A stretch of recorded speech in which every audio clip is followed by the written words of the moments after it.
All right, TikTok, time to rock. All right, ladies and gentlemen, we are having all kinds of technical difficulties here. We couldn't connect to Vocab's computer on Skype, so we got him on his cell phone. The sound's a little bit rougher than his normal microphone. We'll get that fixed by next time. But basically, I just got home from the movie, so we didn't have a lot of time to troubleshoot. Vocab, how you doing? I'm doing all right, man. I'll do my best to be seen and heard tonight. Hey, No spoil. hey, you wear those dumb glasses, and now we can see the reflection. Don't you like it? Not if I angle it just right. Look. Do you even see what you look like?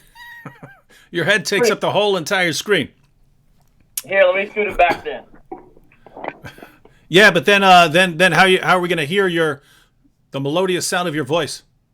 You just can't be pleased, man. Oh, no. You sound good. You sound better like that. Oh, all right, ready? There you go. All right. Yeah. All right. So how's everyone doing? I just got back. Yes. Here we have Alan Rule. Avengers. Yes. I saw Avengers. How many of you have seen Avengers? You probably couldn't because I'm on the East Coast and I saw it at the earliest showing tonight. So you either saw it exactly when I saw it and then you came home and logged on, or I'm the only one here who's seen it. How many people here have seen it? You say you're not seeing it until Saturday, Vocab? Saturday morning. Haha.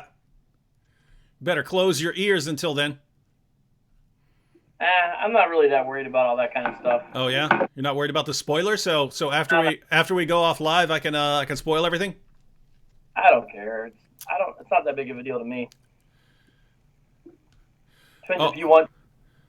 Hey, look at this. Jonathan says you couldn't pay me to watch Avengers. Oh my goodness. Well, it was the best superhero movie of all time. Was it? Yep. I would have put Dark Knight first, and then there's a few others I like The Winter Soldier. I liked that one. Most people don't put this at near the top of their list, but X-Men: Days of Future Past I really liked. What? Come on, man! You got the Quicksilver scene. You got mainly everyone died. I like movies where everyone dies, and of course they fixed it and brought everyone back in Days of Future Past, but everyone was dying in the future and stuff like that. Then they fixed it anyway. So I like movies like that. But no, this Avengers Endgame just blows them all out the water, just so everyone knows. And man, that place was a zoo. Yeah? It was a zoo. I've never seen the theater that packed. We got there. I was posting a video, so I got there like 10 minutes. So we were kind of late. I would like to have been there like 20, 25 minutes ahead of the time for the opening of a movie like that. But I was posting a video, so we got there like 10 or 12 minutes before it started. And the only seats were in the very front row. The only available seats were in the very front row. The parking lot was packed. Everything was like a giant zoo. So, but awesome. I'll just do one spoiler. I'll just do one spoiler for Christian R here. He said no spoilers, please. All I'll say is Wolverine. Ching ching.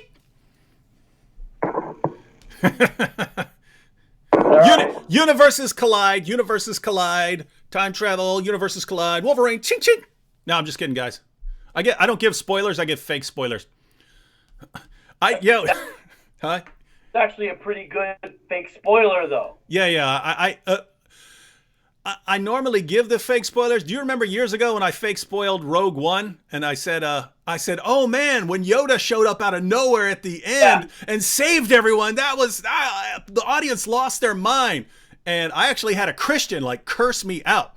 Like, F you, I'm blocking all your channels and blocking this. And I mean, he flipped out and lost it. It was totally fake. It was totally fake. Everyone died. But, yeah.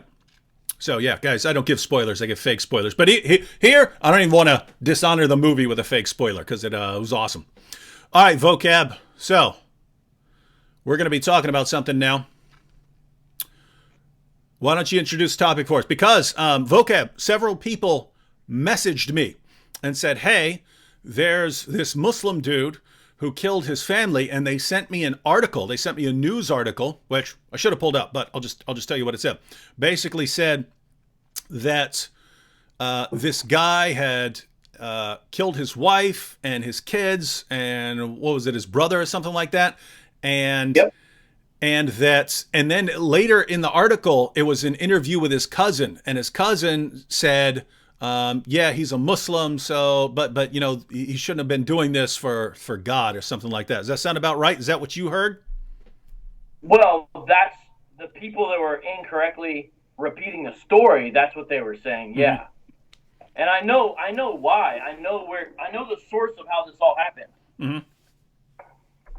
Go ahead. Let me see if I can get the light a little bit better. We don't care about the light. Everything is sound, vocab. Everything is sound. All right. Well, we understand the sound is going to be good. And for everyone who's tuning in right now, we mentioned a few minutes ago we had some technical problems. We couldn't get on Skype on vocab's computer where he has his mic, so he's talking through his phone right now. So we understand the sound is going to be a little lower quality than normal. We'll have that fixed for the future. But yeah, we hear you, vocab. So go ahead and talk. All right. Well, one way to start is by looking at one of the more up-to-date articles from AZ Central. I'll look at that in a second and kind of comment on it. But the short version of why some people spread a rumor that he was a Muslim was because in one of the news interviews, there was a very brief interview with Deja Patterson, God rest her soul. By the way, I'm still trying to raise support for her fundraiser. She was the wife who was murdered along with her 2 daughters. In one of the interviews, the cousin was interviewed. Yeah, that's what I recall. Well, I recall from reading it in the news article, but you're saying he was actually in video? Yeah, he was actually in video. Okay. And it was pretty evident and clear that he knew Austin Smith. This is the accused of a quadruple homicide and attempted murder on 2 more. And he has already admitted to it. Mm-hmm. But he knew he was religious. It was clear from that. And most of the lead stories had something like, God said it was okay, God told me to do it, something like that. And he said, he's a Muslim and I'm a Muslim and we don't move like that. Something along those lines. Now, it's actually a pretty common thing when people don't understand Hebrew Israelism, even people close to think they're Muslims. I'll give you a perfect example. The Covington High School parents, they were reporting in the media, some of them, that these Muslim guys were bothering our children. Yeah. They did not understand what they were dealing with. And they made the correct assumption. The cousin also did not understand Austin Smith's religion and made an incorrect assumption as well, and that's what he said. And the reason I know this is because of up-close personal contact with Austin Smith and his Hebrew Israelite camp. He was not a Muslim. To my knowledge, he's never been a Muslim. He's been involved with Hebrew Israelism for over a decade now. This is not a new, at least 10 years that I can track. And for the past 3 years, I've had several interactions with him, as well as with his camp. And in fact, you came pretty close to having some sort of an interaction with him yourself, because the day we went out to shoot one of the videos for Islamicize Me, we happened upon their camp. Not the purple and gold guys from the day that was called More Dawa. It was that we were doing Dawa. When we had signs talking about squat to pee and all that, that camp called Yahweh Servants in Israel, or sometimes called Yahweh Servants in Phoenix, that camp is the same camp Austin Smith was a part of. And one of the men who was in the background of the shot of Islamicize Me was murdered by Austin. And the camp leader, like in previously murdered, or that's one of the guys that was murdered in this. One of the guys Austin killed. So one of the guys in our video, basically, so those of you who watched Islamicize Me, there were 2 times when we kind of rolled up on some Hebrew Israelites, and in one of them we just kind of we were practicing our dawah, and so we're kind of walking back and forth in front of them with signs that say things like "kill your dogs" and squat to pee and things like that, things that we find in the Muslim sources. So we're walking back and forth, and there are I think there were only three guys there, something like that. Three? Yep. Out of the 3 guys in that shot, David, one is now dead, one went to the hospital for injuries, and the other guy's been commenting on my videos. The other guy's been coming on my videos, commenting on them. So there are 3 guys. Like attacking you, or? Yes, because the charge by the Hebrew Israelites is that I've used this story to smear them all, or something like that. But there's a few things about that. One is it's incorrect for people to blame Muslims if a Muslim didn't do it, or to blame Islamic theology, however you want to put that. But either way, it's incorrect to say this guy something something Muslim, this guy something something Allah, this guy something something Muhammad, if he's not a practitioner of Islam. That's incorrect. That's not right. Well, that's the reason. And so I went and commented on a lot of the news stories where they would show a video and say the truth. I copied and pasted a comment there. And I broke the story in a sense. What I mean by that is no one had reported on the nature of the religious angle. Almost every story reported on the religious angle, but it almost sounded as if he got a revelation from God that told him to go kill his family. That is not what happened. There was a PR person for the Phoenix PD. He got closest when he relayed one of the words of the detectives who interviewed Austin, because Austin was very forthright and admitted thing apparently. He said, Austin said in his eyes, in God's eyes, that is, in God's eyes, this was okay because this is how someone in his religion is supposed to be dealt with. That puts, the second I heard that, I saw his face and I said, this guy looks really familiar, and I confirmed it before I came out with the story. So they've been being upset. But by God's grace, again, Ron Freeman is one of the men that was in our Islamicizing video.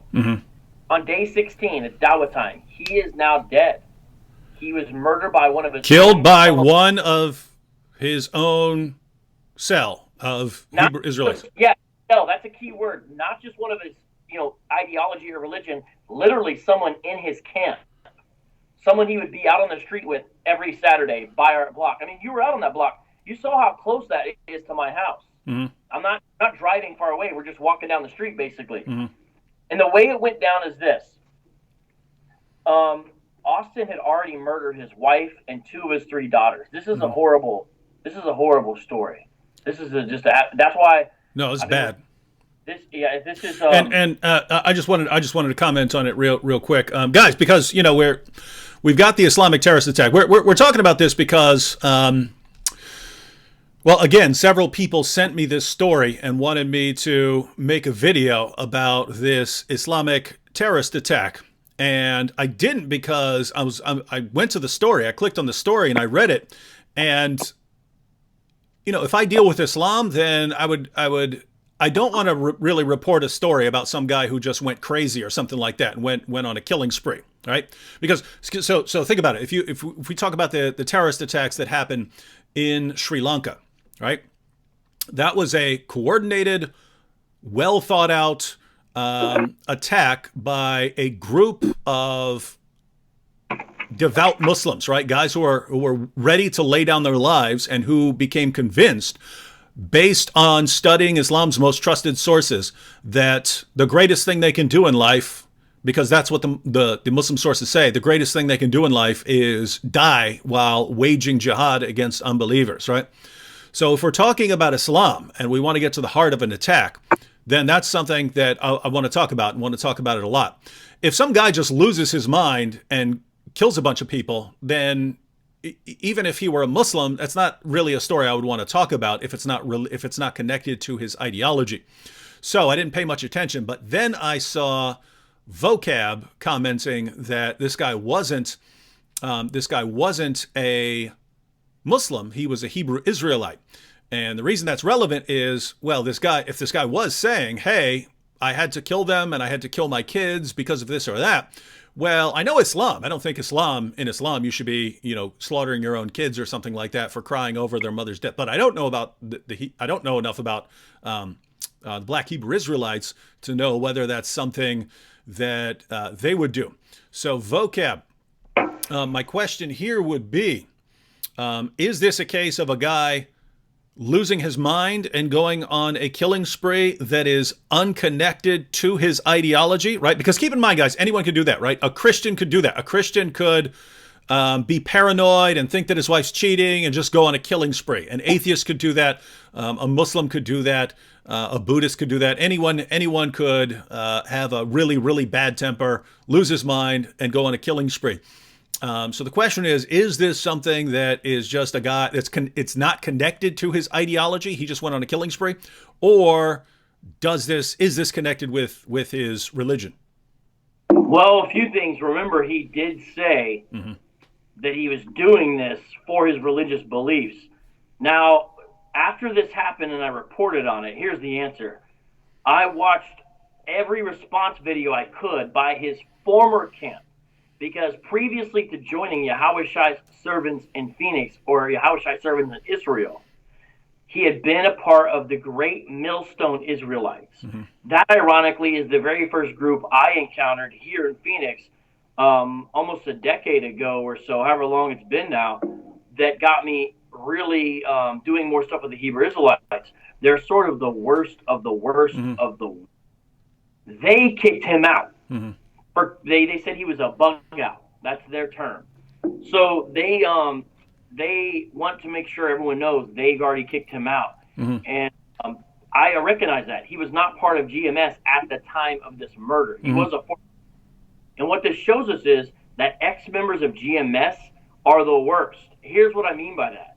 This is the second instance I know where an ex-GMS member had been in some way disassociated from the camp because of bad behavior. And GMS is so wild and vile that if they kick you out, that means you're really messed up.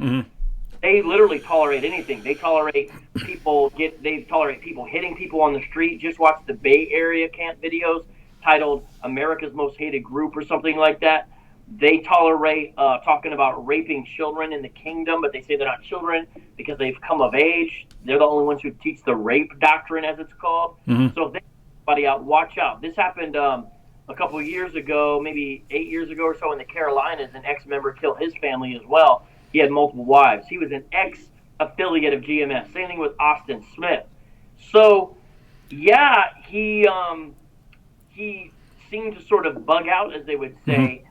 But he said he was doing it because of his beliefs. And here's the thing. Every single GMS video I watched that condemned me for talking about this, here's what they almost all said. First of all, they showed no empathy for the victims. Every now and then they showed a little bit of empathy for the girls. All they said was this: the timing was wrong. The best example is a guy that said, this would have been a righteous kill, but we're not in our own kingdom. And then he went on to say, we're not about murder. This is a GMS member video. We're about righteous killing, but we're not yet in our kingdom. My point is, Austin Smith's timing is wrong. They kept on saying what he did was not expedient, because there's an Old Testament KJV passage, basically, when Paul says, all things are lawful, but not all things are expedient, meaning this is righteous to kill your wife for this, but it's not expedient or wise, because then you're locked up in jail and you can't preach the truth. So really, their issue was the timing. And that shows their problem with not understanding the distinction between the old and new covenants. Because that a Christian community is supposed to deal with something like this is found in 1 Corinthians 5, where Paul says you excommunicate that guy who's sleeping with his father's wife, and you don't associate with him anymore. That's the solution. So it's not a capital punishment, it's exclusion from the community. That in the new covenant is the way someone's cut off. Now, according to 1 Corinthians 6, will that get judged unless it's under the blood by God? Yes. All of our sexual immorality gets judged unless it's covered by Jesus' blood, 1 Corinthians 6. But on this earth, the church, God's people, are not instructed to do anything like this. But the Israelites think that that they have the ability to do this. The timing is wrong, though. So it was directly connected to his belief. But they condemn it because the timing. Okay. So just to be clear, everyone, as far as him killing his wife and kids and another person in his camp. Other people from who share his viewpoint. So just to be clear, this isn't all black Hebrew Israelites we're talking about. We're talking about people who are on the radical end, right? Yes. So they would say, yes, it would have been okay to kill them if we'd been in an appropriate time, namely when we're running things. But right now, he shouldn't have done it. He should have what? Waited? Yeah. A perfect example is one inconsistency and flaw that we often point out in Hebrew Israelism is this. They'll say to a Christian, why don't you keep the law? And Christians usually end up trying to come up with some excuse, or they throw the Old Testament under the bus.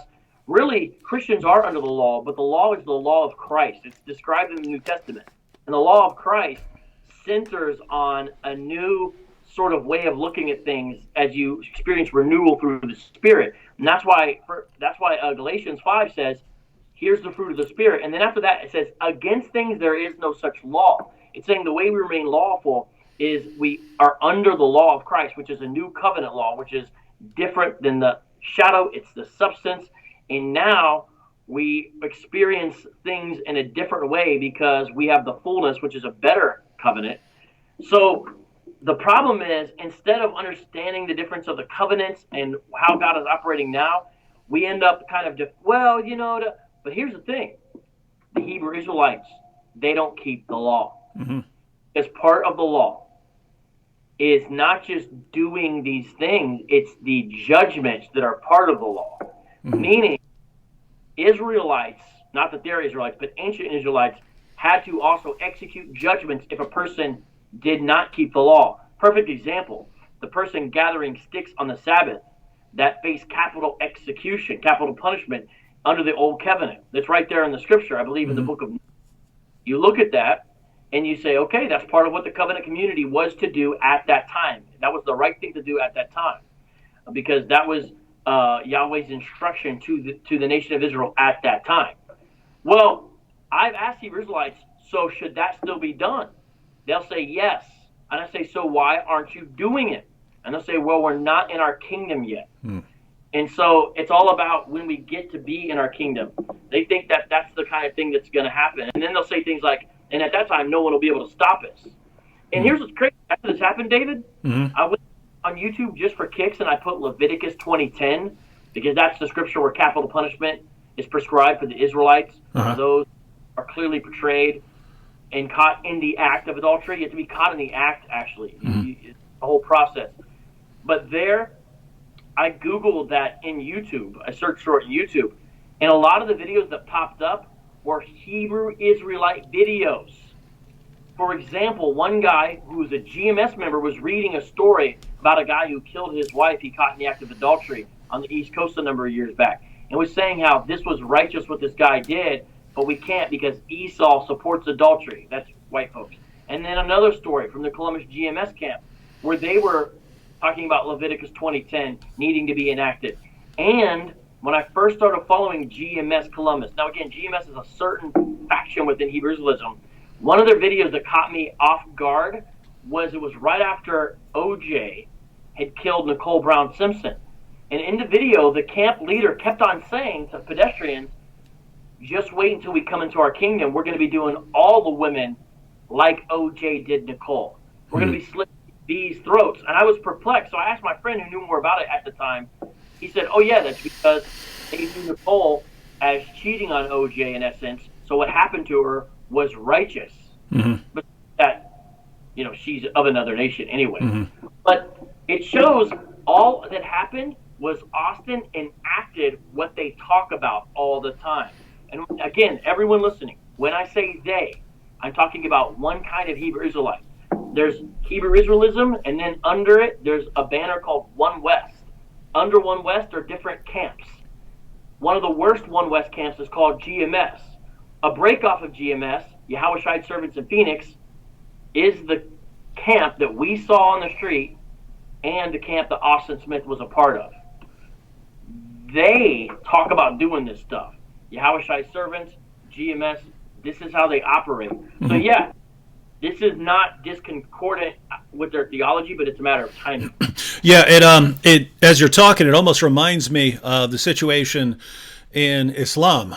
Under Islam, there are various Sharia penalties, right? Like executing apostates and executing people for adultery, chopping the hands off of thieves, and so on. But in the West, if you ask a Muslim, "Hey, why don't you do that?" the response would be, "Well, we're not under Sharia yet, right? We have to wait until Islam expands to here and then takes over, and then we do those kinds of things. Then we do those kinds of things." But at the same time, even though that would be the sort of official Muslim position, that yes, that is the Sharia penalty, but we're not under Sharia yet. You still have people, even in the West, places like Canada and so on, here in the United States sometimes, Great Britain sometimes, you still have people doing like honor killings of their daughters. And the idea there is, my daughter is doing something bad. She's violating Islam. She's not taking it seriously. She's doing things that she's not supposed to. So we're going to execute her. And so the idea there is, it's not, they're not officially under Sharia, but some people just go and do it anyway. And so sounds kind of like that. I do have a quick question. And this is the topic's kind of heavy, right? We're talking about, kids being killed and stuff. So might want to intersperse it with some lighter moments, respond to some comments and stuff. But let me get this straight, Vocab. When I said, "Hey, we're recording Islamicize Me," why don't you take us to a Hebrew Israelite camp so we can get some video footage of us as Muslims messing around with some Hebrew Israelites. You took us to the first place you took us was this camp of these guys who had multiple killers on their team. Is that about right? And then we marched up and down the street in front of them. Was only one killer. Okay. And again, to reiterate the gravity of the situation, he killed Ron Freeman. Mm-hmm. And all that I can discern, Ron Freeman, he had served in the United States military. His family described him as a patriot. Mm-hmm. Ron, when I was out there with them, was certainly a very large man. His fake Hebrew name they gave him was for iron. So he was a strong, but he seemed to have a gentle, calming spirit. Mm-hmm. And when his wife spoke about him, she had nothing but good things to say. He was a father of 8. I helped. Now I'm saying this because I want people to give to Deja Patterson's GoFundMe. And by God's grace, our little small viewership helped. We didn't do it ourselves or anything like that, but helped pay for Ron Freeman's memorial fund. Mm-hmm. We don't hate these folks, and we really care for their families especially. So Ron was murdered because of this. The leader of the camp, who was Austin's own brother, was injured, but not critically. I think he's already out, is my understanding. And I think the woman that he was with was injured as well. And I think she just moved out of ICU. And again, I say this with all due respect to the mourning and to those who are still struggling with the situation. But, I mean, I don't know if you remember, but John had been out there with me before. Yeah.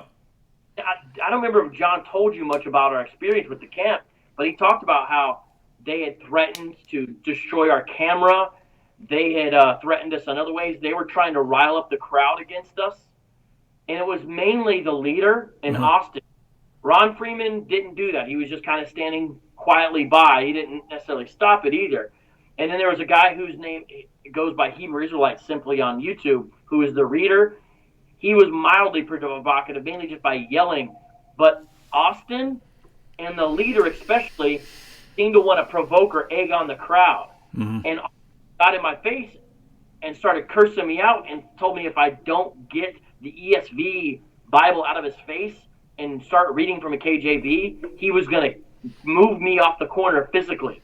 Like he said a bunch of other stuff. He threatened me because I didn't have a KJV. I kid you not. And Alberto, if you remember them, the Urban Apologetics Instagram guy, he was there as a witness, and so was John McCrae, and John made a little reaction video about it. So this camp, even though it's a tragedy what happened to all of them, and this is not something they would condone now, this camp did perpetuate this kind of culture of violence. Mm-hmm. They carried weapons to camp. And that's one of the reasons why GMS kicked them out. GMS said, we're righteous men of the Lord. we don't carry weapons to camp, even though GMS are not righteous men of the Lord. They at least don't bring weapons to camp. Camp can function as a noun or a verb for them when they sort of, well, basically when they're going to camp, it's still, I guess, still a noun, but that's when they're preaching out on the street or whatever. When they go to camp, this group would carry weapons, and so they were packing even some sort of weapon, even when they were out there on that corner. But I mean, they were the closest one to us, and I already knew them, and so yeah. But it's a real tragedy, man. I mean, I think this is.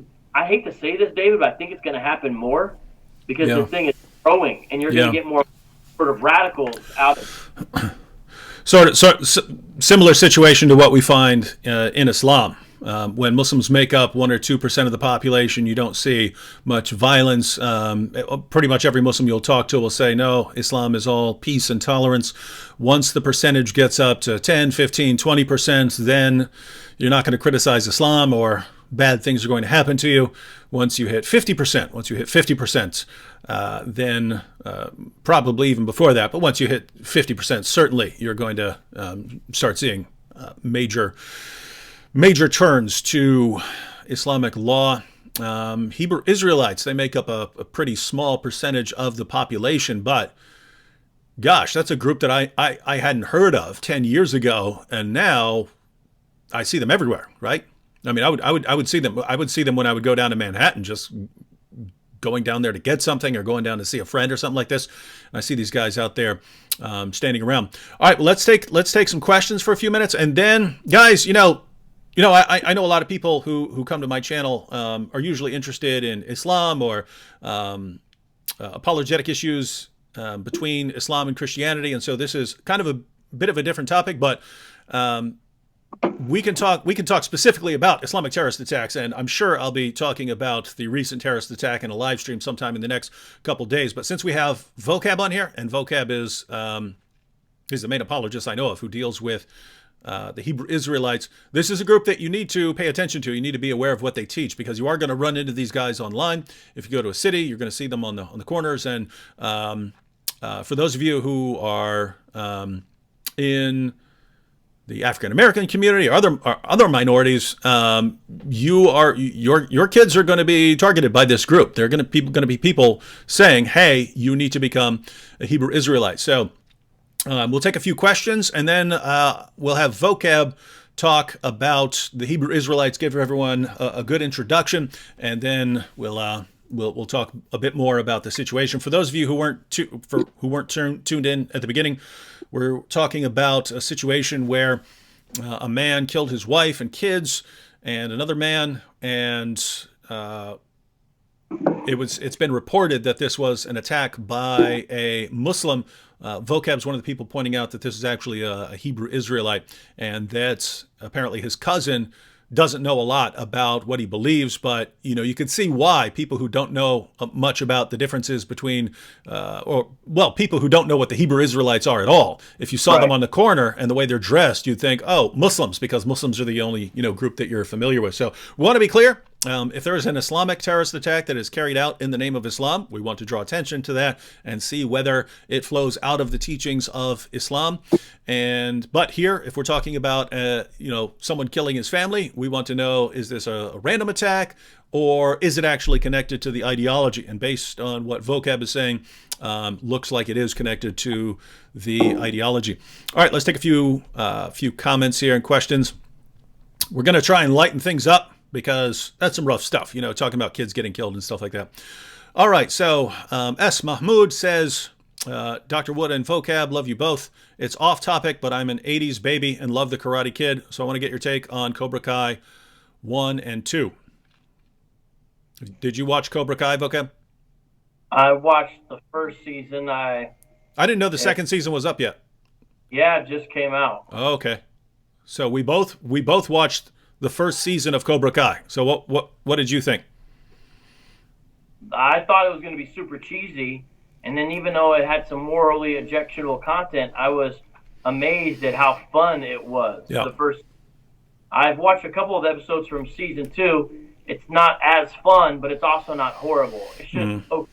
Yeah. No, I thought I was like you. I wasn't expecting much out of it. I thought it was going to be lame and cheesy and just trying to you know, rekindle that feeling of the Karate Kid and Daniel as the bully trying to make a. I mean, not Daniel. Johnny as the bully, you know, trying to make a comeback, and Daniel having to stand up to him. But no, they totally flipped it around. They made you sympathetic towards Johnny, seeing things from his perspective, and then Daniel even starts looking like a jerk. And then what I thought was cool was kind of the like Johnny's sort of anti-social justice comments sort of throughout the series, right? Like he has no tolerance for victimhood and people whining about things, and so he would just blurt things out. But people are so fed up with a lot of the, you know, the social justice issues that that people kind of end up cheering for him whenever he's, you know, he tells people to basically quit whining. So yeah, I've only seen season 1. I thought it was really well done. Yeah, it was kind of funny how out of step they purposely made him, but it shows the difference in the 80s to now, I guess. And spoiler alert, there's another character, I think most of you know who it is, who comes in this season, and he's even worse when it comes to that. Yeah, John Kreese, right? Yeah. Yeah. And I heard because I watched an interview with him, right, that they're also going to try and give more of a sympathetic take on him because, you know, he's this no mercy is for the weak type of guy, which you look at him and gosh, why is this guy such a psycho? But apparently at some point, and again, I didn't see the series, I just saw an interview with him, and he was talking about them giving a sort of sympathetic take on him, saying they went back to Vietnam. And so he was in Vietnam, even in the original series, there's pictures of him like that. But the idea is he was a soldier in Vietnam. Before he went to Vietnam, he was already like a karate champion and had victory after victory. But then he went to Vietnam where he wasn't allowed to be victorious. They were constantly had to hold back and couldn't just go out and win. And situations where a number of his friends were killed specifically because they weren't really allowed to fight back in certain situations. And so it changed him and he came back. No mercy. Enemy deserves no mercy. So anyway, looking forward to that. How many times are you going to play with your camera, man? Set it in your spot. Go ahead. Take your time. People on here saying they can't hear me. I feel bad. Well, that's because you're not on a good mic. I can turn you up a little bit. All right, go ahead. But leave it there and quit messing with it. All right, go ahead. Go ahead and test it out. All right, this is I'm talking loud and here's how I sound. All right, you're fine. We notified people, but I hear everything you're saying. So, yeah, a little choppy at times, but you'll be fine. Corinth here says, "How do I become a Jedi Master?" You have to wait till December to watch The Rise of Skywalker to find that out now. I would say you have to go to a long time ago in a galaxy far away. Something like that. You've seen the trailer for the new Star Wars, right? Yeah. Looks better than Last Jedi to me, but you know. Well, it does look like they're bringing... Well, they called it The Rise of Skywalker. So the question is what's her name, Rey? So are they saying Rey is a Skywalker, and so it's The Rise of Skywalker, or that Luke Skywalker is coming back? You had the Sidious, Darth Sidious, laughing at the end. So it looks like they're bringing back some people. Hey, shout out to Sister Cherry Love. She's a fellow apologist. Oh yeah, Hebrew Israelites. Yeah, she's been in. You've done some videos with her, right? Yeah, she's awesome. She stays out in Chicago, and she knows about this stuff firsthand. Some of her family got caught up in it. Mm-hmm. And she has to deal with a lot of abuse. They especially dislike her because she's female. I think they might hate her more than they hate me because she's female. Just because she's female? What is the... I guess we'll transition here in a moment, but we do have some Hebrew Israelites here in the comments section. And so as you describe their views, we can hopefully bring up some comments from them. But what would be the... I don't know how much all the different camps have in common, but what would be the most common Hebrew Israelite view of women? The most common view It's difficult to call it mere patriarchy because a lot of times it is, I think, properly can be described as misogynistic. Mm-hmm.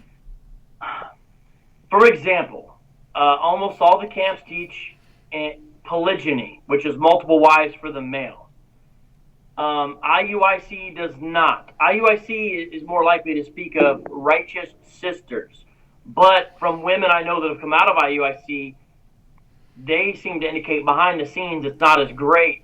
And one example of that is IUIC tells people if your wife doesn't get with the program after 1 year, divorce her. So IUIC, even though they don't teach polygyny, and even though they're outwardly more respectful to women, IUIC, that's the purple and gold guys we confronted the other scene in Islamicized means a larger camp. The dudes who totally punked out when we showed up as Muslims?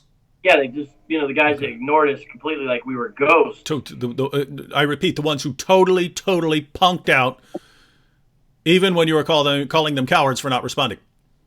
Yeah, they break up a lot of families because of that. Mm-hmm. Whereas GMS, they don't even really believe really in legal marriage by and large. Mm-hmm. Some of them do, but it's real iffy on that. And they teach that, your wife can be literally whoever because she's really there just to have sex with. Mm-hmm. So it's not required that she agree with the doctrine. Mm-hmm. As long as she's doing her part as a woman, basically. And then GMS teaches when you get to the kingdom, you can actually have sex slaves of women of all nations. Whereas no wonder people confuse them with Muslims. Yeah, well, again, This is GMS, the camp that Austin was kicked out of. They are the worst of the worst. So IUIC doesn't teach what I just said. They don't teach the rape doctrine either. Then there's ISUPK, for example.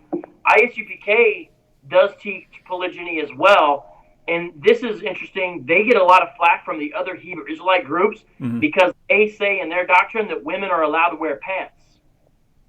Cargo pants? Yeah, like the rest, no.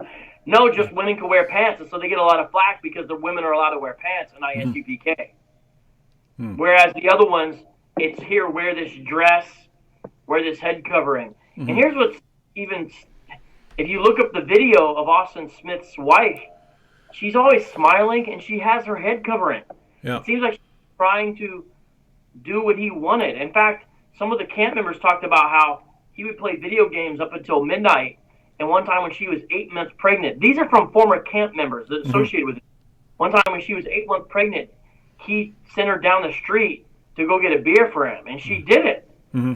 Like, she seemed to be a very faithful, kind of dutiful wife, and it's just tragic. And, on no proof, no evidence, she's murdered 2 of the girls.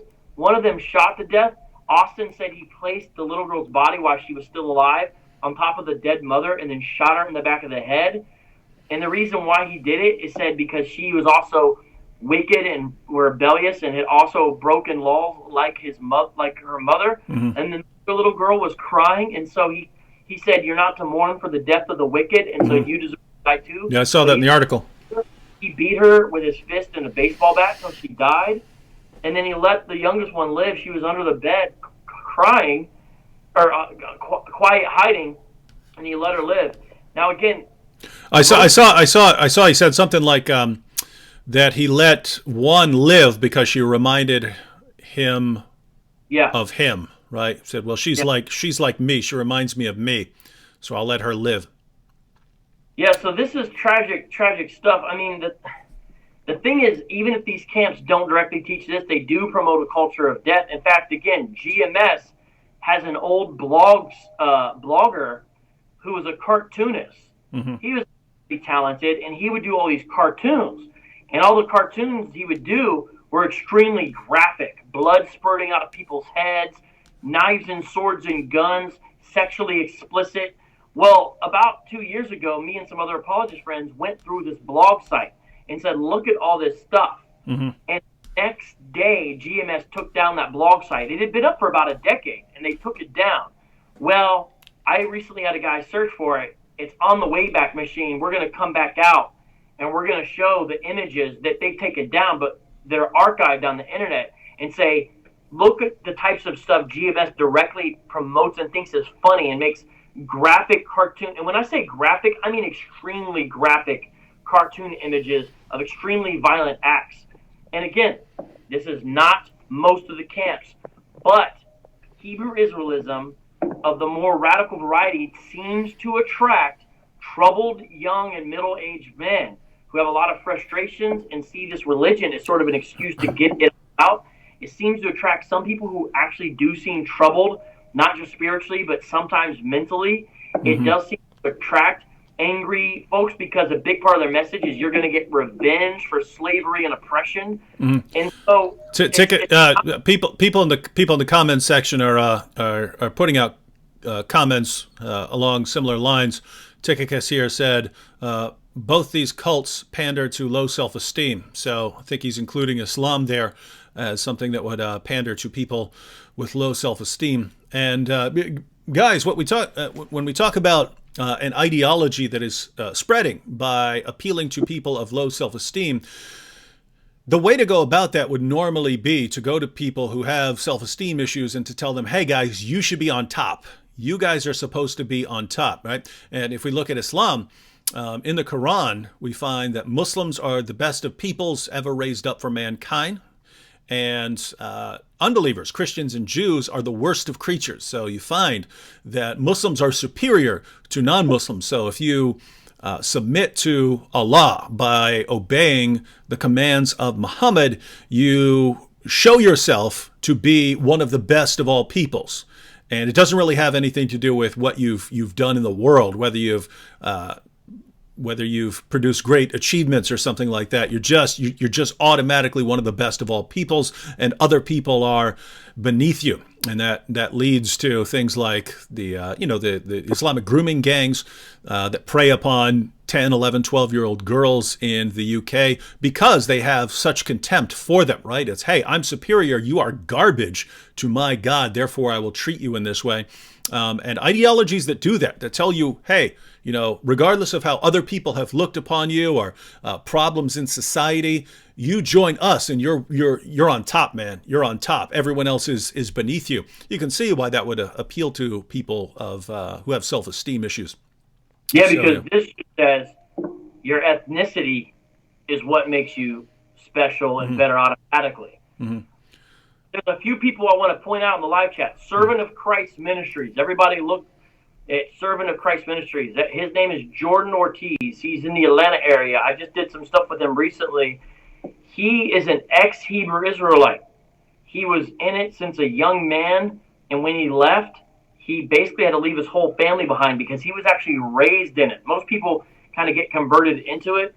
Jordan Ortiz, a.k.a. Servant of Christ Ministries, was raised in it, left, hasn't seen a lot of his family because he's been totally cut off. There's no in-between. It's difficult to have a good relationship if you leave this. And it's cost him a lot of pain and heartache, but I encourage everyone to subscribe to Jordan.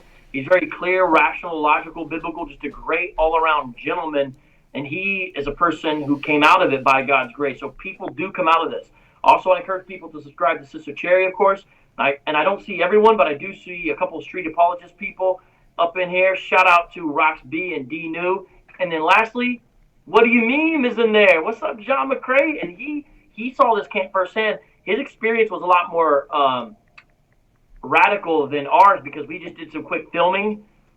John actually had an experience where they were threatening him. And one of the guys who was threatening John is one of the guys who got shot. And he would probably remember the guy with the glasses on who was next to the reader. John, if you're listening to this, I saw you there just a second ago. That is the guy, Austin, who killed one of his fellow camp members and injured the camp leader. The guy who had the do-rag on, Austin. And what's weird about Austin is he could be super radical towards me, like threaten me because I didn't have the KJV, but he's the only one who showed a personable side to me. What I mean is, one time I spent 6 hours out there with those guys, and Austin was laughing at my jokes at the end, saying, "You're a funny guy," except he was using a different word. And then when he is pretty personable because your jokes aren't even that funny, and so if he's laughing, he's just being nice, basically. He was laughing. Yeah. He was even getting my puns. I made a couple puns. He laughed at it, and then about 20 minutes later, he laughed again. He's like, still laughing at the same pun. And while I was talking about theology and stuff, they were paying attention, even though they were frustrated. He started looking over at the corner, and I was like, "What's up, bro?" He's like, "Damn, that church's chicken smells good." Wow. Because there's a church's chicken on the corner. He seemed the most personable out of all of them. That's what's so bizarre. Even though I mentioned he did threaten me, so I don't know, man. I don't know. It's not a good thing. Yeah. These camps are the worst side of Hebrew Israelism, and I understand every Hebrew Israelite's not in a camp, but the camps are a real problem. But the problem is the moderates a lot of times still look at them as their co-religionists and just kind of say, well, their tactics are bad, but they've got the right message as far as them being Hebrew Israelites, and that's what's most important. I feel like they're really too. I feel like a lot of the moderate Hebrew Israelites are too easy on the camps, to be honest. Mm-hmm. Yep. So anyway, I put up a couple comments just so people can see what to look for in the shout outs you gave there. Subscribe to Cherry too. And Vocab, you said you were trying to raise up some money to help someone who. What were you doing there? Repeat all that for the people here. Dinu, can you guys get the Deja Patterson link? So. Again, Deja, by all accounts, seemed like a wonderful wife and a wonderful woman. It is a tragedy. And who is this? Deja is his wife that was murdered. Yeah. There's no evidence that anything he said was true. He just seemed to be paranoid. And so what are you trying to raise funds for? Well, they've got three, the mother, the grandmother, Deja's mom, and the daughter's grandmother, Cynthia. She's got to pay for 3 funerals. That's a lot of money. Deja's her own daughter. And then 2 granddaughters. 7-year-old and a 5-year-old. I mean, this is really hard to talk about. So it's DASIAPATTERS. It's on GoFundMe. Okay. We help some money on my channel, but we're not as big as you. I love it if people went there and said, I'm giving because I'm a Christian, or I heard about this from Acts 17 Apologetics, or a Christian ministry told me about this. Something to show the love of Christ, because I think Cynthia... And so they're not going to have any problem accepting money from Christians to help support these funerals. No. Ron Freeman's family seemed very grateful. And it seems like both of the families, from what I can tell, David, I could be jumping to conclusions, both the families that are remaining, they seem like they're believers. Mm-hmm. Okay. Which makes, because Hebrew Israelites usually pick off people that come out of some kind of experience. You have the link there, Vocab? No, I was hoping one of my folks would get it. Let me put it in the live chat. I'll do it right now. Well, yeah, but if you send me an email, then I can type it in. I could type it into the comment section here. I mean the discussion. Okay. I mean the description. All right. Just give me a second here. Okay, so you get that up. I'll go ahead and respond to a quick comment here. L says that black supremacist cult have nothing to do with Israelites or Hebrews, so stop calling them that. Well, L, stop telling us what to do. That's the name of their group. So in order to identify them, we call them the Hebrew Israelites or the Black Hebrew Israelites. We understand that they are not actual Israelites, but that is the name of their group. Muslims are not people who actually submit to God, but we call them Muslims, which means those who submit, because that's how you identify them. That's what their name is. So stop whining about that. All right, so Vocab here, after you send that, and again, I'll go ahead and put that. I'll go ahead and put that in the description box once you send it. But other than that, we'll probably go another half hour. We don't want this to be too long, but we'll probably go another half hour, take a couple more questions along the way. But Vocab, if you wanted to give an introduction to Hebrew Israelites and basically why people should be concerned, right? Because there are people thinking, what? I don't know any Hebrew Israelites. I'm interested in Islam because you got jihad attacks. But guys, keep in mind, the Hebrew Israelites are a much smaller group than Muslims. But one, they are growing. They're growing rapidly. And two, it's a good idea to start responding to groups when they're smaller than when they're too big, right? For you to do anything about, right? So talking about the Hebrew Israelites, again, 10 years ago, I never heard of them. Now, and almost any time you go to a city, especially if you go out on like a Saturday, you see these guys standing out on various corners. And I see these guys online. These guys comment on my videos now, probably just because I associate with vocab now. But this happens. So it's better for people to learn about this group that specifically targets people of certain ethnic backgrounds. There are exceptions in other cases among some of the camps apparently, but if you are African American or another racial minority, these groups, if you're anywhere near a city, are going to be approaching your kids. So it's good to be aware of this. All right, vocab. Well, the current wave of Hebrew Israelism we're talking about began in 1969. Mm-hmm. Prior to that, in the late 19th century, some people had some visions and revelations that told them that African Americans were actually the true ancient biblical Israelites. And if you understand something about the history a little bit, you can see how it went from sort of a metaphorical connection to some people's minds to a literal connection. You know, a lot of the paradigm that the slaves looked at to be freed from slavery were the Israelites under Egyptian bondage, and they saw their plight similar in America. And that's a good thing to see the Bible as advocating, you know, freedom and exodus out of slavery. But in some people's minds, it became literal, and so instead of being descendants of Africans, they're descendants of Israelites who happen to be living in Africa. And, you know, at first it kind of just started out not very popular, you know, but it grew a little bit right after World War I. That's sort of the second wave. And then it grew again in the 60s, and that's the ancestors ideologically to the groups I deal with. And then recently, in the past 10 years, with the YouTube advent, it's grown tremendously. We're talking exponential growth, and it's almost touching every city in America. It's going over into parts of Europe and Africa, down to Jamaica, the Bahamas. I mean, it's these groups are growing. They usually start small, but they're very consistent. They're out on the corner week after week.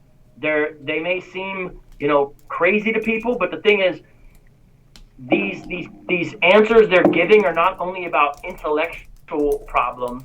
They're dealing with moral and emotional and indeed deep felt spiritual needs. And so whether you understand it or not, and I think the more you're familiar with the history and the plight and the situation of the background, I think you'll understand the appeal better. Whether you understand it or not is irrelevant. Whether you take their claims seriously or not is irrelevant. The fact is they're growing. And if you're a Christian who cares about truth and cares about our cities, then you in some way should be interested. It doesn't mean everyone needs to become apologists, but you should care about it. And so a great example of them growing is a couple of years ago, a video surfaced of a pastor, a Christian pastor in Dallas-Fort Worth, Texas, handing over his keys, literally handing them over to the ISUPK and saluting allegiance to the commanding General Yohana of the ISUPK. And that's sort of symbolic of what's happening in a lot of places where a lot of the younger guys from a lot of churches and ministries are disappearing. And you look out on the corner and see the Hebrew Israelites, it's a lot of the younger guys. And people may say, oh, well, who cares anyway? That's a bad attitude. But second of all, a lot of people they're getting are people who are dedicated and serious, and we should not underestimate them. To be honest, the average Hebrew Israelite, even the so-called, you know, off-the-hinge ones or whatever, they can twist most Christians into a doctrinal pretzel in a couple of minutes because they deal with obscure passages and they deal with certain interpretations of those passages most of us are not familiar with. And so they catch you off guard, they flatten you out, and then they have an open avenue for you to listen. And they know how to use the internet.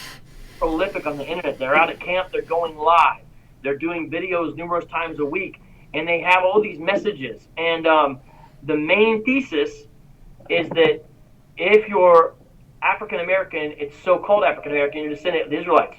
But the groups I mainly deal with, they also teach if you're Hispanic or Native American, you're also a Hebrew Israelite. You belong on the 12 tribes chart.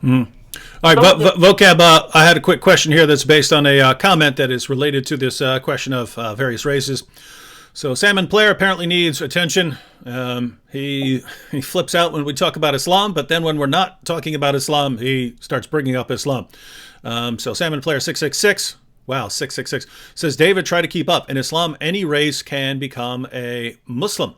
In Hebrew Israelites, a white man cannot become a Hebrew even if he wanted. His fate and the fate of his children is slavery. Big difference. I don't know why you're trying to correct me. I don't. What did I say? What did I say that has to do with any of that? But vocab, what is the deal? Because aren't there some white Yes. Hebrew Israelites? So Yes. okay. So there's two ways that there's two main ways that happens. Mm-hmm.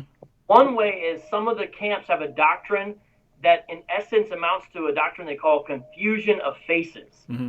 What that means is that because Israel's been dispersed, some of their lines have become diluted, and so they might actually look like white people. Like they might say, I thought I was Irish, but I realized I was an Israelite. And so they could look, like Everlast or Danny Boy from House of Pain. Or like Vocab Malone. Nah, bro. Or like David Wood. And so they will be in the camp, but they'll kind of make jokes like, oh, I'm light skinned, or they'll say that when they go into the kingdom, they'll get their melanin back, and that's mainly GMS that teaches that. Again, this is the GMS doctrine. So GMS is most likely to have guys who just look like white guys, and they'll be actually talking about white people or whatever. Mm-hmm. Now, so that's one. Oh yeah. So that's one way. But one before I forget it here. Matter of fact, go ahead and finish that, and then I'll remember this. Go ahead. The other way is the less militant type of groups have a theology that still has an ethnic hierarchy. So Hebrew Israelites are up here ethnically, and the other nations, because people always talk about white. No, it's Asians, it's Arabs, it's Indians from India, it's other people groups as well who are lower on the ethnic hierarchy of the Hebrew Israelite food chain. The other nations may be down here, but if they submit to the reality of what God is doing through the Hebrew Israelites and come underneath them for teaching, proper instruction, and all that, they can be received in either sort of in a kind, gentle servanthood way, or some of the camps teach, and some of the other less radical groups teach, actually as brothers and sisters.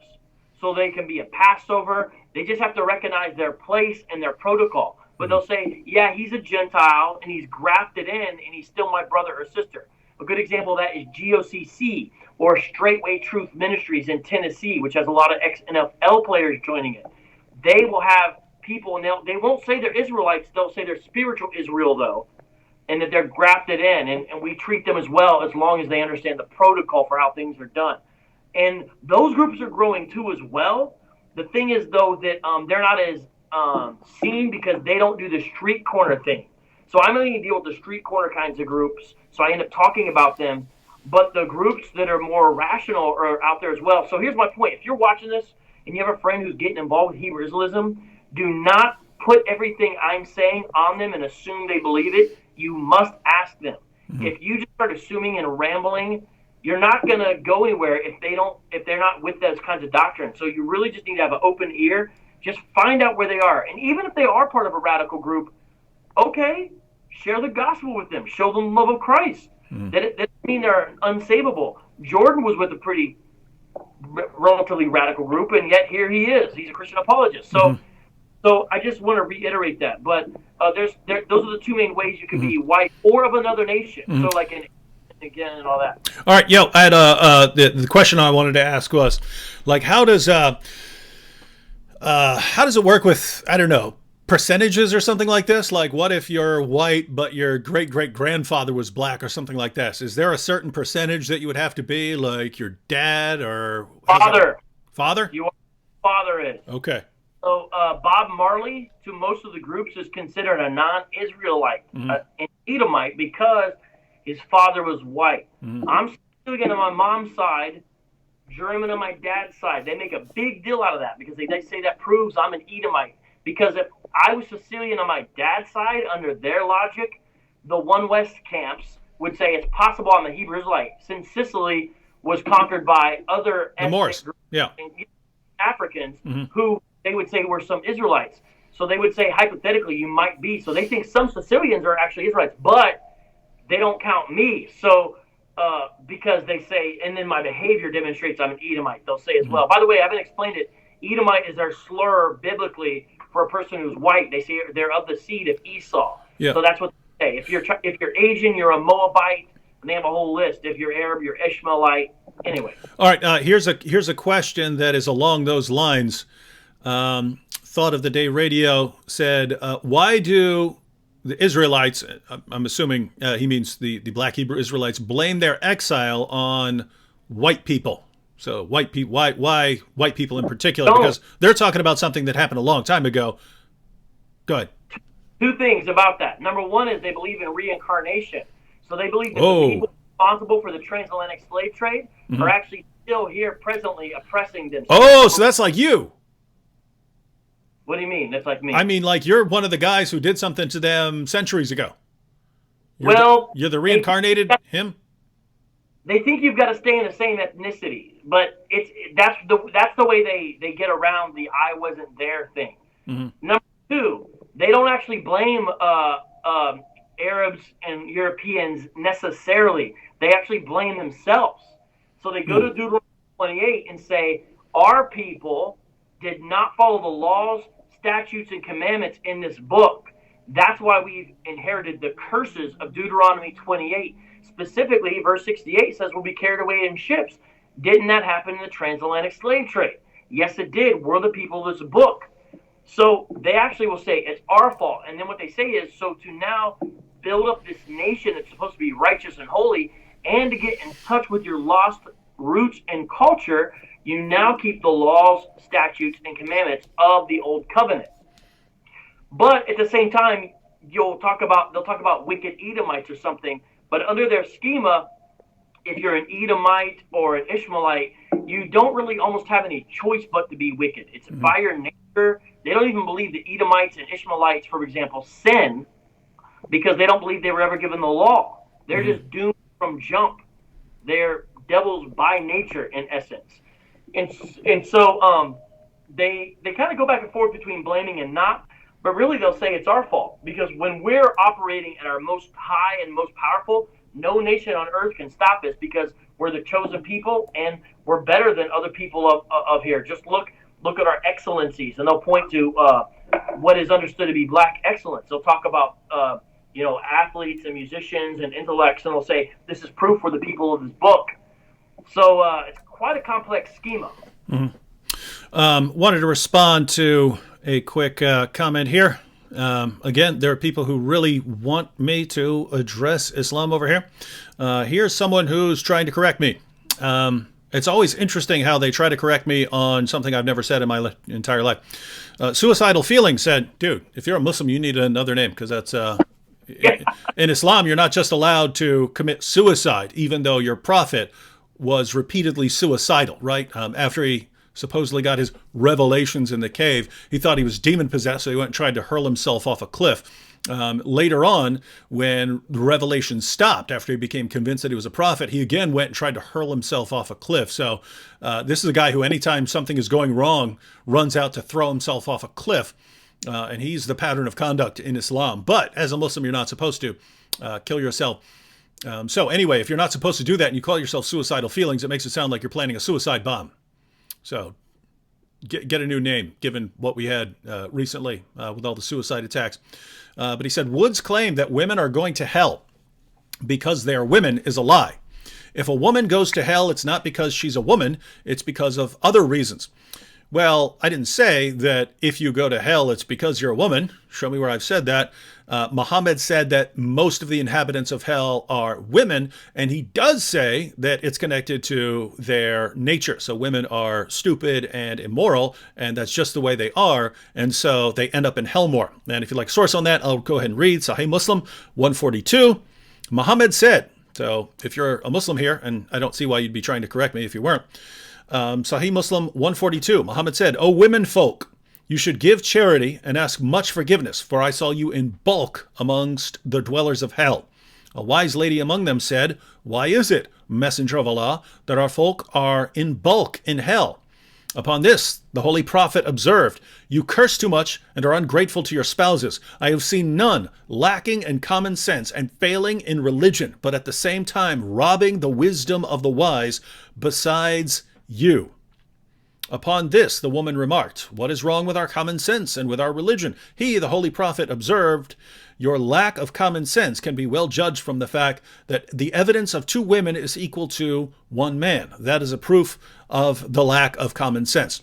So Muhammad said that most of the inhabitants of hell were women. And why? Well, because they're immoral and stupid and they don't appreciate their husbands more. So this is connected somehow to the nature of women if they share this feature. So that's what I've claimed, but there I'm just repeating what your prophet has said. So if you have a problem with any of that, your problem was with your prophet, not with D-Dog Dizzle here. All right, vocab.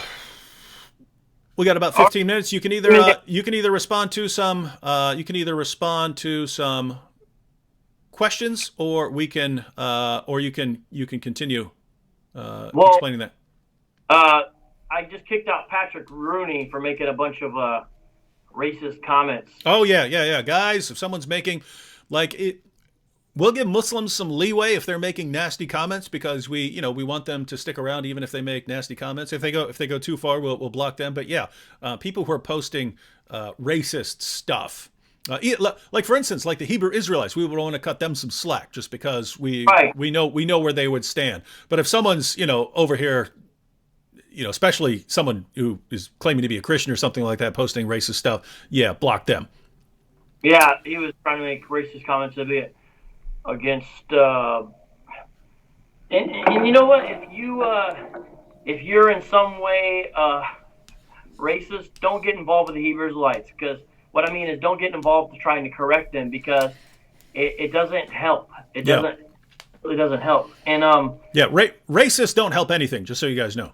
Yeah, responding with racism with more racism doesn't do it. So I actually have empathy. Now the Hebrew Israelites don't believe me, but they don't really believe anything possibly is good that I would say. But I have empathy towards many Hebrew Israelites, and have a certain level of a sympathetic understanding of why aspects of the doctrine is attractive to them. Mm-hmm. I say that with all sincerity. I don't have to. I get a lot of it in the sense of I see certain aspects that it fulfills in a person's heart. But see, justice is a good impulse that is put there by God giving us his image, meaning we want justice. But when the sinful nature is unchecked, it turns good impulses such as desire for justice and turns them into sinful impulses and behaviors such as bloodlust, revenge. And Hebrew Israelism, a lot of it really caters to that. Mm-hmm. Because you just look at a lot of the doctrines, and it caters to a lot of that. Mm-hmm. And so I have empathy towards the plight. I do not have empathy towards the doctrine. If all Hebrew Israelism was saying is that, hey, we think these people are Israelites ethnically, if that was the beginning and the ending of the story, I would not be involved with this, because that's a minor claim. I would think it's by and large factually erroneous. Mm-hmm. However, that's not worth someone's time, effort, and energy to get involved in a whole apologetic venture, in my opinion. But it's when you say, in essence, Jesus Christ's sacrifice on the cross was not enough, therefore law keeping is essential to be in good with God. That's the Judaizing heresy. Galatians, that destroys the gospel. People buying into that is damaging to their soul. When you say that certain ethnic groups are above other ethnic groups by virtue of their ethnicity, and the Bible teaches that. No matter how far or how short you take that doctrine, meaning you can be grafted in as a lesser brother, basically, or you're going to be in hardcore slavery, it's so ethnic hierarchy, which also goes against the message portrayed in Scripture of a people that is every nation, tribe, and tongue. If you just look at Revelation 5, Revelation 3:28, it's that. And then almost all these groups denigrate the deity of Christ They have him some kind of created being or one God among many gods. They don't believe in the triune nature of God, and so they mess around with the Trinity. They deny the triune nature, or they come up with some other strange scheme, same thing with the Holy Spirit. So the doctrinal errors multiply, and when growing, it becomes a real problem. And I can handle it though. Kind of takes the threats and the comments in stride.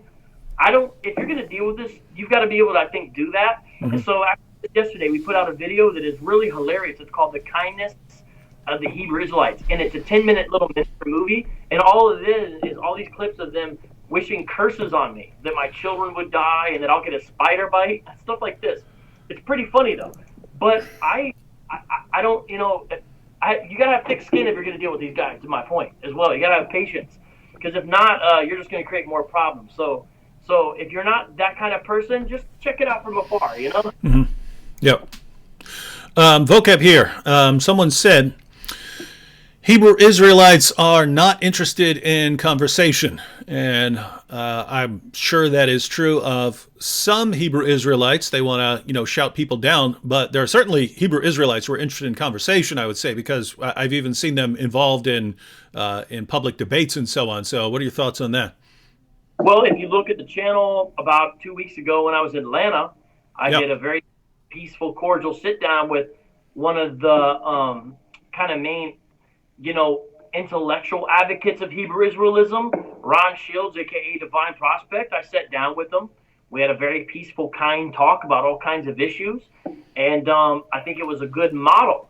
I'll do that with anyone, actually, no matter what they believe. So I don't cut people off because they believe or something so-called radical. We can have the same conversation. It's just, can you do it? Will you do it? A lot of them don't want to, but even the radical guys, sometimes you can break through.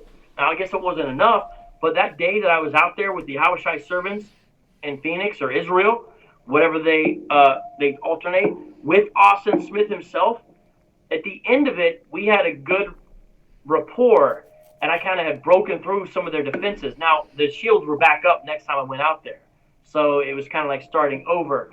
But the point is that it's not impossible even with some of them, but I think to an extent, you got to be called to this. So I have people who support me just like people support you, but I think a lot of people that see what you do, just like people see what I do, they recognize they're probably not the right person for the job to be out there in the front line having these discussions and dialogues and all that. But some people are, and so we're a team. It's a team effort. But I don't think we should write anyone off. They're not interested in conversation. Yeah, maybe on the street, in that situation, you might not get very far.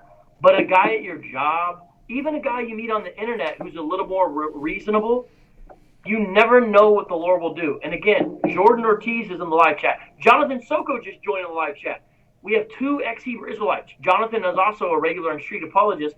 He makes all the beats that I do for my channel. Jonathan is an ex-member of GOCC. So we have 2 ex-Hebrew Israelites, even right here in the chat. The point is that we can't write folks off. Oh, and the guy who edits the videos, Mike Apology, that you met, remember at the Doctrine for the Block that stayed over my house? Don't or anything like that. But he's there, and he's the new content manager for the channel. He does all the great editing. So my point is, though, that don't write anyone off. You don't know. You don't know who you're going to reach or how God's going to use. People probably would have said back in the day, Paul didn't want to have a conversation. And maybe he did, but maybe some of those conversations that he did have or that he heard, maybe the preaching of Stephen in Acts 7 maybe impacted him later when the Lord, boom, got him on Damascus. We just don't know. Mm-hmm. Yeah, so guys, and I'm like Vocab. I'm not about to write anyone off here. I mean, keep in mind, I was a guy who actually wrote someone when I was in prison, and after I become a Christian, I started writing people that I had been mean to or something like that, and one of them was a Christian girl, and so I wrote her a letter from prison, and I got a letter back, and she said that she used to pray for me, but then she stopped because she figured she was wasting her time and that her time praying could be better spent praying for pretty much anyone besides me. So we know that there are people from really messed up backgrounds and messed up positions who come out of it. So yeah, guys, just because it's similar with Islam. You've got guys who will want to kill you for trying to share the gospel with Muslims. But you also have people like Nabil Qureshi who might spend years arguing with you, but will eventually leave Islam and become awesome Christians. So yeah, don't be writing people off here. Yeah, we don't know. We think we know. And again, if you have hate in your heart or anger when you see some of these guys, doing what they're doing, you just wait until you get the patience. Until then, just because they have a stereotype of Christians that Christianity, in essence, is a white supremacist religion, that everybody who is of another nation in their mind secretly hates them, no matter how kind they are to them. These are paranoid suspicions they have, and people sometimes can play right into that with certain kind of behaviors. Now, this doesn't mean we're soft. Like, by God's grace, I go hard, but with a smile, meaning going hard, but not because I hate them or not, like we could still go.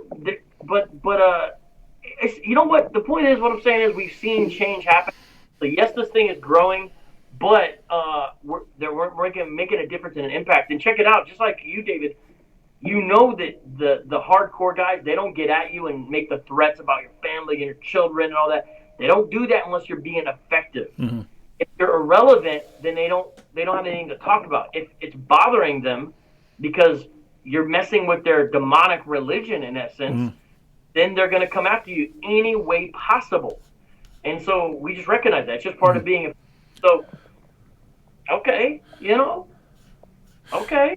Yeah, so I guess the same would go for the Hebrew Israelites and for what I call keyboard jihadis. That it sucks if people are threatening your family and your kids and things like that, but at the same time, they're confirming your effectiveness when they do that, right? So when someone sends a message to Vocab wishing horrible things to happen to him or to his kids, or when someone sends me a message saying that they're going to kill me, the real message is, we view you guys as a threat to our ideology, so we're going to try to intimidate you. So for all those keyboard jihadis and Hebrew Israelites who send threats and wish down curses, thanks for the encouragement.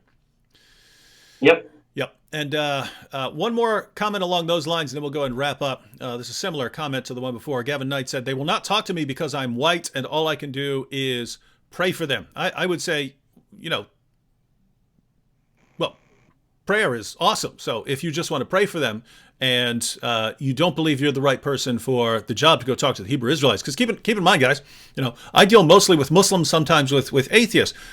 I don't deal a lot with other groups because, if I don't study their doctrines and things like that, then, I don't believe that I'm the right person to deal with that. I like focusing on Islam because I think that I am the right person for that. Namely, that when people are going to be threatening to murder you and stuff like that, it helps with someone from my background who's not going to be intimidated by that. So we have different places in the body of Christ. We're a body here. So if you just want to pray for people, that's awesome. But I don't believe it's the case that they simply won't talk to you because you're white. I think that there are at least some Hebrew Israelites you could just walk up to them and say, hey, I'm white. What is your position? And ask them questions and actually get them to explain their views. And you probably ask some questions on their views, why they think certain things. And when they start giving scriptures to justify their positions, you could challenge them on those things and say, I don't think you're interpreting that correctly. Or one good thing to do if you're ever worried, and you don't want to get into some big argument, you can keep it question-based, right? So you ask them a question, why do you believe this? And they say, oh, because of this verse. And you say, okay, well, what do you think about this other interpretation of that verse? And you can just ask questions without actually, trying to prove them wrong or something like that. But Vocab, what do you think about this? You interact with Hebrew Israelites all the time, and you're... Yeah, just ignore comments about ethnicity. Mm-hmm. So, like, if you're too attached to any given ethnic identity and the Hebrew Israelites assault it, then it's going to rattle you or shake you up.